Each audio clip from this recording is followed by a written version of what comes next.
5ই August দুপুর বেলা আমি যখন জোহরের নামাজের তাহরিমে বাঁধবো, আল্লাহু আকবার বলবো, মসজিদে ইকামত চলতেছে, তৎকামাতিস সালাহ হয়ে গেছে, ওই সময় আমার মোবাইলে রিংটোন বেজে উঠলো।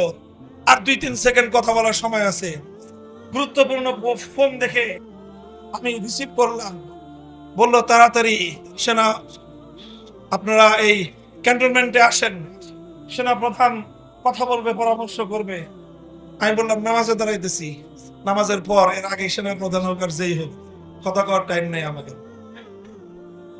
নামাজ পড়লাম, নামাজের পরে আবার ফোন আসলো, লম্বা ইতিহাস। বলল, তাড়াতাড়ি আসেন, আপনাদের সাথে পরামর্শ ক্রমে দেশের এই অচল অবস্থা নিরসনে মাননীয় সেনা প্রধান তিনি ব্যবস্থা গ্রহণ করবেন। গেলাম ঢাকা সেনানিবাসে সেনা সদরে, সেনা কর্মকর্তার যে অফিস, সেনা প্রধানের যে অফিস, সেখানে গেলাম।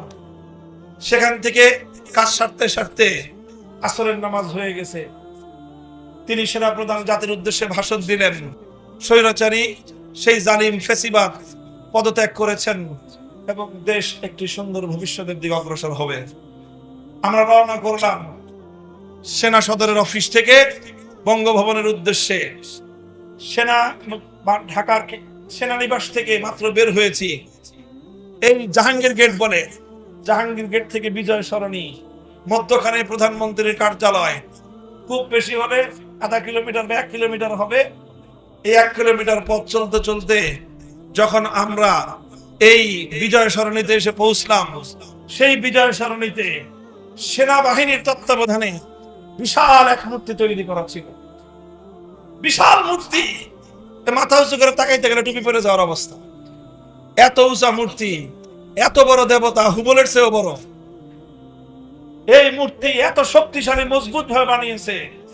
কিন্তু কোত্থেকে যেন মুসলমানদের সৈনিক দল এসে ওখানে হাজির, হাতুড়ি, বাটাল, শাবল, যা যা আছে সব এনে এই মূর্তির কেউ ঠ্যাং ভাঙা শুরু করছে, কেউ ঘাড়ের মধ্যে বাড়ি দেওয়া শুরু করেছে, ঘাড়ের মধ্যে আবার গলার মধ্যে দেখে এক দল এসে রশি বাঁধছে।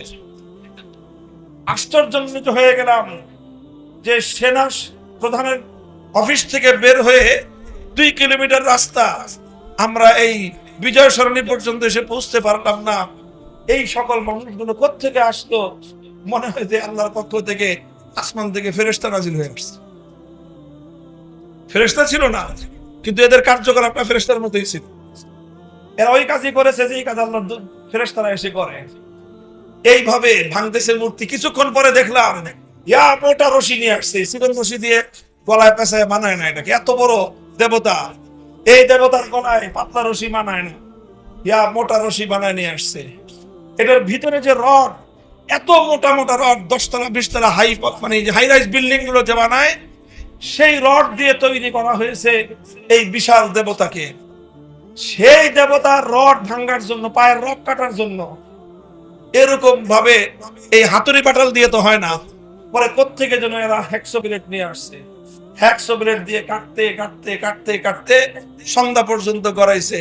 তারপরে বিশাল এই হুবলের মূর্তি এটা ভূপাতিত করে আল্লাহু আকবারের স্লোগানে গোটা ঢাকার জমিন প্রকম্পিত হয়ে গিয়েছে। এইভাবে মাগরিবের আগে সারা বাংলাদেশের টেকনাফ থেকে তেতুলিয়া পর্যন্ত মুসলিম জনপদ জাতীয় সম্পদে নির্মিত অবৈধ এই মূর্তিগুলোকে অপসারণ করে এদেশের মানুষ 5ই আগস্টের বিপ্লবের বার্তা পৌঁছে দিয়েছে। এই বিপ্লব হলো তাওহীদের বিপ্লব।